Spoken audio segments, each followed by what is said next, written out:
অনেক চাপই তো ফেস করেছি, কিন্তু আসলে আমরা মানিনি, কোনো চাপ মনে করিনি। বাড়ি থেকে আমি ভুলভাল বুঝিয়ে চলে এসেছি যে আমার বিসিএস এর প্রিপারেশন নিতে হবে, মাস্টার্সের ক্লাস শুরু হয়ে যাবে, এগুলো বলে তারপর চলে এসেছি। ওই দিন আসলে হিজাব ধরে রাখা সম্ভব হয়নি।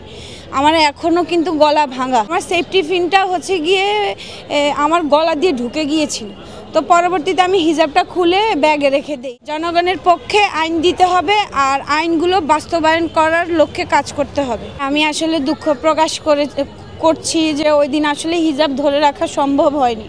আমার এখনও কিন্তু গলা ভাঙা, আমার টনসিলের প্রবলেম দেখা দিয়েছে।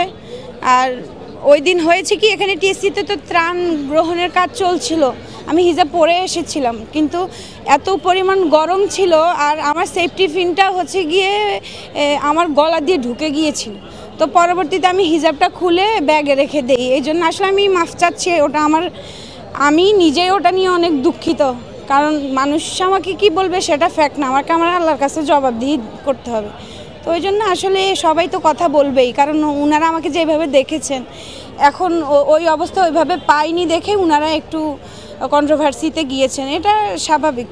আমি যতটুকু শুনেছি ওনার বক্তব্যের মাধ্যমে বা আমরা নিজেরা যতটুকু আলোচনা করেছি, আসলে ৭১-এর মুক্তিযোদ্ধাদের ভিতরে অনেক জাল মুক্তিযোদ্ধা ঢুকে গিয়েছে, যার কারণে আমরা এখন ওই ভুয়া মুক্তিযোদ্ধাদের কারণে কিন্তু এখন যারা আসল মুক্তিযোদ্ধা ছিল এদেরকে অনেক ভেবাচাকায় পড়তে হয়েছে, অনেক জুলুমেরও শিকার হয়েছে, ইভেন এনাদের প্রাপ্যটাও পায়নি।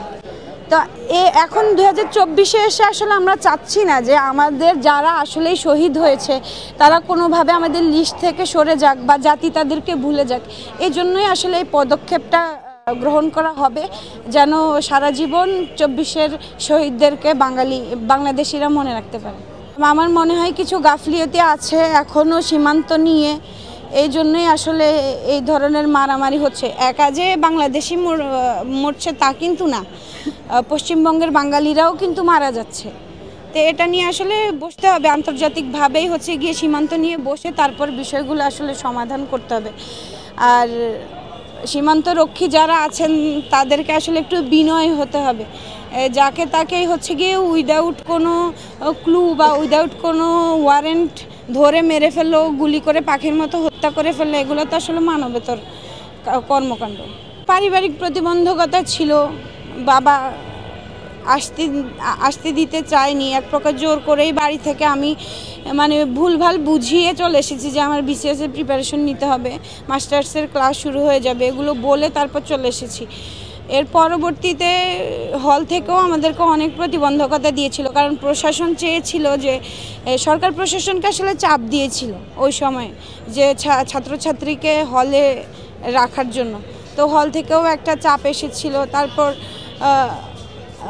ছাত্রলীগের একটা চাপ ছিল, পুলিশ বাহিনীর একটা চাপ ছিল, তো সব কিছু মিলে অনেক চাপই তো ফেস করেছি, কিন্তু আসলে আমরা মানিনি, কোনো চাপ মনে করিনি। তো এখনও আমি আসলে নন পলিটিক্যাল ব্যাকগ্রাউন্ডের একটা মেয়ে, আমার ফ্যামিলিতে কেউ পলিটিক্যাল ছিল না।